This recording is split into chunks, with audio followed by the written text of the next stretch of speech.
In this video, I will tell you how to fix the exception access violation error. Don't forget to subscribe to this channel and leave a like under this video.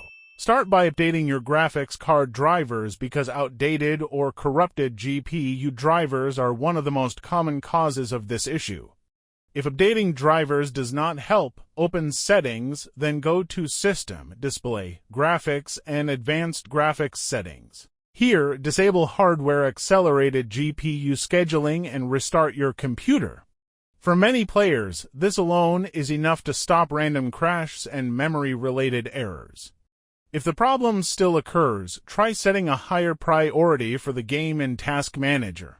Open Task Manager, go to the Details tab, find the game process, right-click it, select Set Priority, and choose High. If you are playing a game that supports frame generation, try disabling it completely. You can also switch DLSS from native to quality, which often improves stability and reduces crashes on some systems.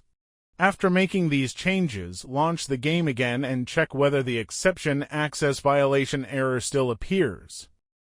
Thanks for watching. I would be very happy if you would become one of the subscribers of this channel. Check out the suggested videos and also leave a like under this video. See you soon.